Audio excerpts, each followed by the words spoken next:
Out of the cave and into the light. I survived the coronavirus.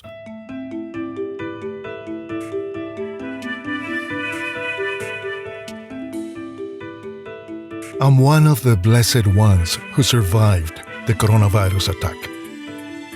Only a few weeks ago, I was convalescing, confronted by the attack of this virus, which is dreadful.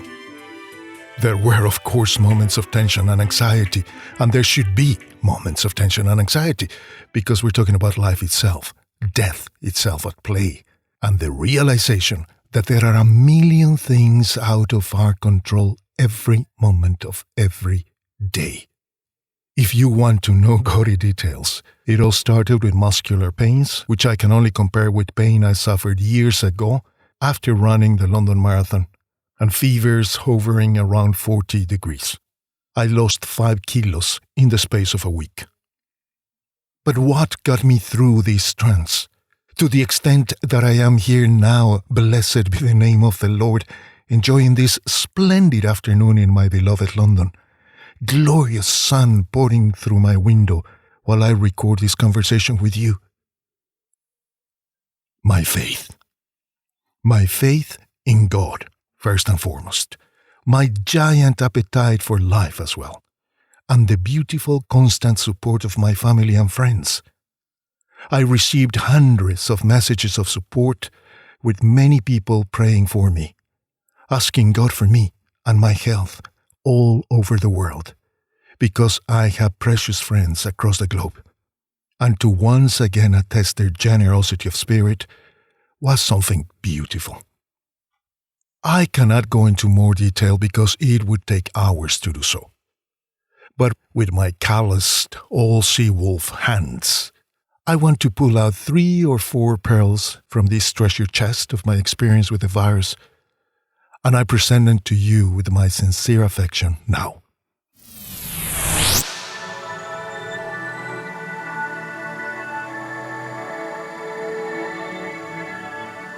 One. This is a time to come out of ourselves. Confinement locks us in, but pushes us beyond our limits. What a paradox that locked in the silence or the mild insanity of our homes and families, we can travel much further, higher or lower than ever before. Now, which of the 2 options will we choose? Will we continue to climb to the top, aiming to reach the summit?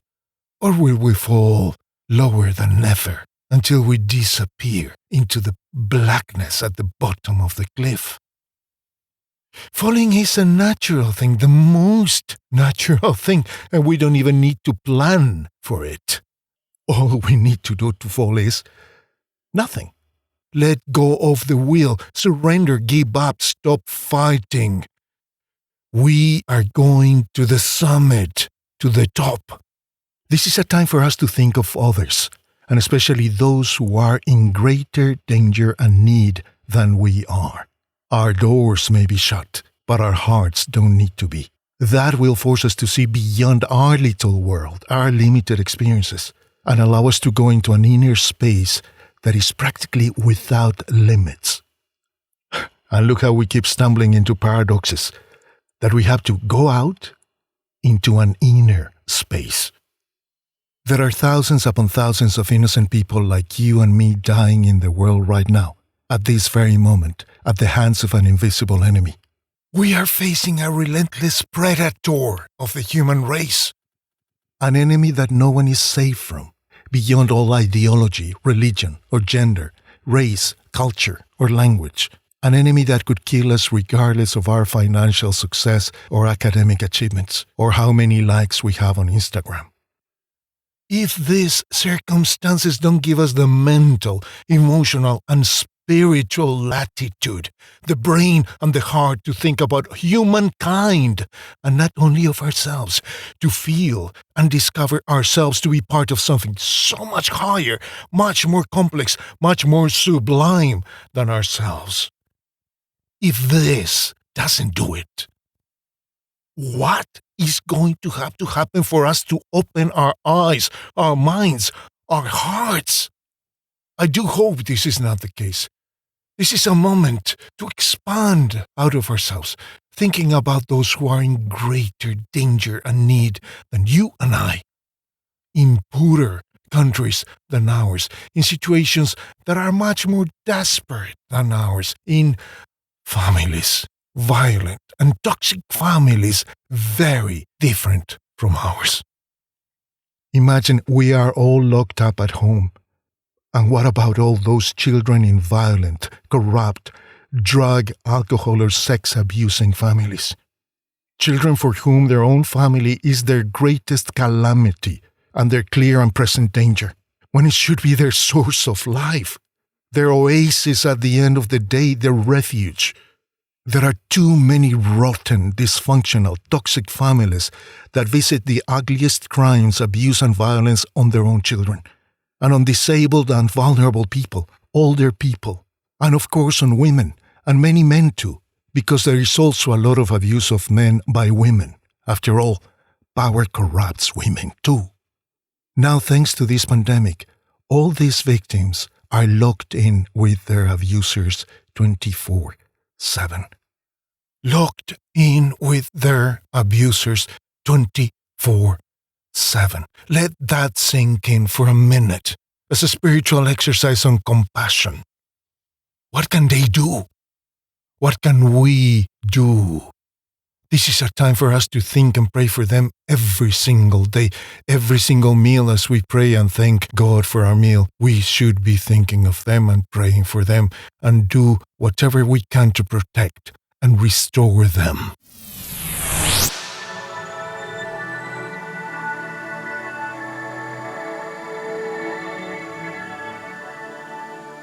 Two, animation, inspiration. Anima, as in animation, means soul, breath of life. Let us infuse all those with whom we come into contact with the breath of life. Let's animate them, inspire them. This is a divine gift. This is God's role in creation, to create and then breathe life into that creation. But guess what? We are created in the image and likeness of God, and therefore we share, we possess, we embody the image and likeness of God Himself. Amazing! God, in His far-fetched, unbridled goodness, has made us so like Him that we possess many of His attributes, such as breathing life into someone else. May those around us be comforted, inspired, excited, animated when they talk to us. If not, we lost the game. We failed. We lost our chance to manifest our divine nature, our opportunity to be healers, not destroyers of others, to inspirit, to animate, to inspire life into someone else. May everyone we come into contact with return home smiling, with our precious gift of life in their hands.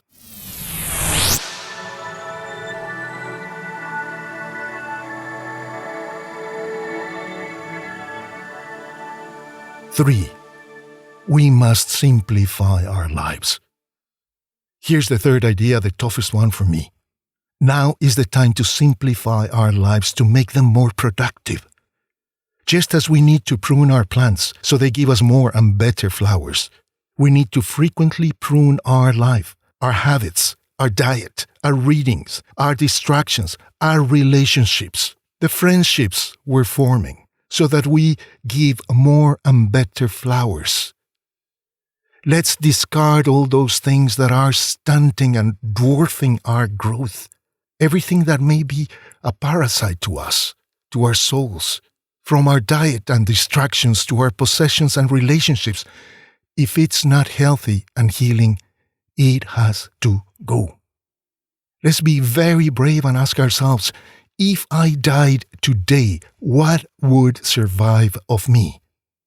And then following from that, what is it about me that I would be ashamed for others to discover when I'm gone? These are not rhetorical questions, nor are they idle ones. These are questions that I asked myself very recently and with vital urgency. I was on the threshold with my nose to the door of this dilemma just a few weeks ago.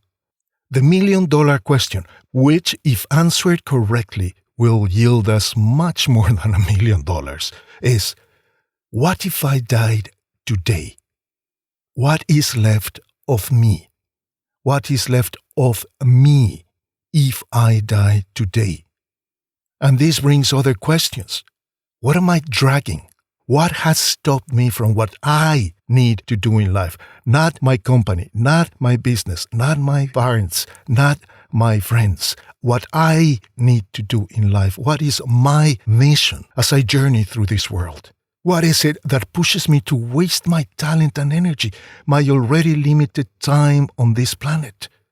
Gossiping on social media every hour? Catching up on Netflix? Losing myself in pornography? Thinking I look very cool by supporting hatred and resentment of others on the left and on the right?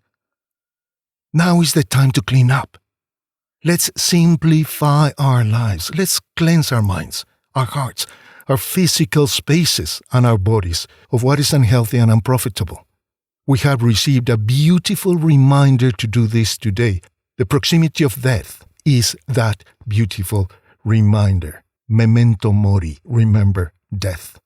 So, carpe diem, seize the day. Like sailors caught in a storm, we are throwing all the ballast overboard because otherwise we sink. Now is the time to go through every room, shelf, and drawer in the house and think, this I don't really want to keep anymore, although it was handy at the time. This is something I always thought I might need someday. But frankly, I'm not going to fool myself like that anymore. Now it goes out of my life, out of my nose, out of my space. This is the time to do all this cleansing and decluttering, inside and out. And finally,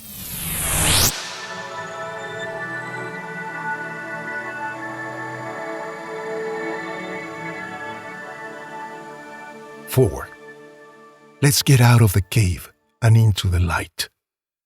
Remember Plato's myth or allegory of the cave?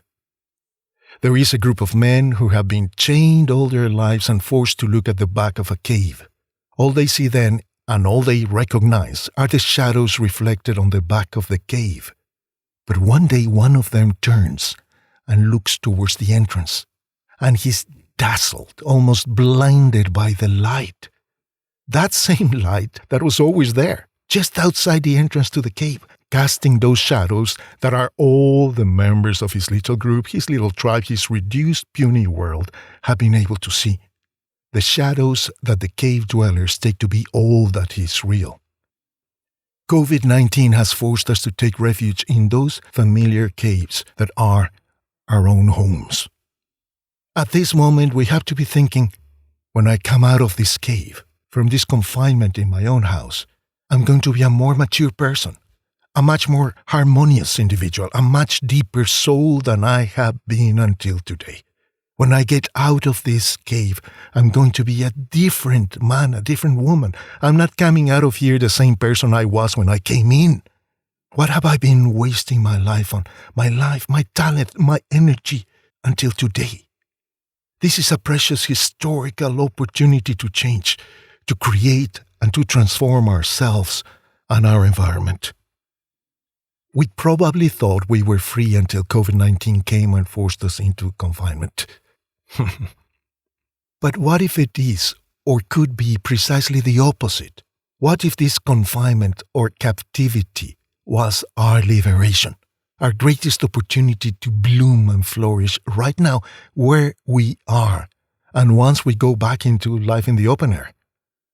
And when things get challenging and exasperating, and they will, let's imagine that we're Robinson Crusoe, and we're going to leave this uncharted island transformed by all we learned as we adapted to these new circumstances. Isaac Newton took advantage of a moment when the bubonic plague struck England back in the 17th century, and he was no longer able to continue studying at Cambridge University. He had to isolate himself at home, just as we all have. And that was the time Newton finished rounding off some ideas he had been mulling over for months maybe, until he gave us the law of universal gravitation, the fruit of his reflections amid the plague. Newton formulated the crucial principles that have sustained modern physics precisely at a time when he was forced to return to the farm he came from. And there, far from the prestigious Cambridge University and its halls, bored and probably annoyed often by the cows and the sheep, the father of modern science allowed his prodigious mind to ponder on that legendary apple falling until he understood the mechanics of the universe better. From that little apple to the universe, in the silence of his forced isolation in the countryside. Imagine how wonderful it would be for us to come out of this confinement, out of this cave, with such a contribution to humanity. And why not? I say this with a grin on my lips, yes. Still, I say it with all my love and with a very healthy expectation. What if we came out of this confinement with that symphony, that novel, that theory, that business plan, that dream we haven't finished until today because we didn't have time to finish?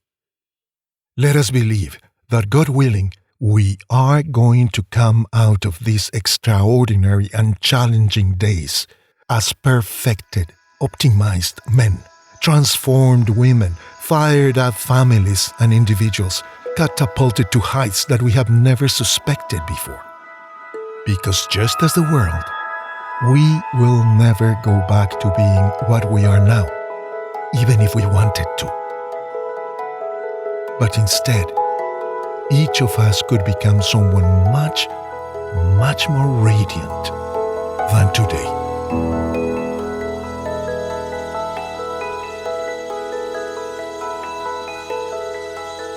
Thank you for listening. I'm Gabriel Porras, professional voiceover artist. Visit me at gabrielvoice.com and at radiantwhispers.com if you'd like to hear more.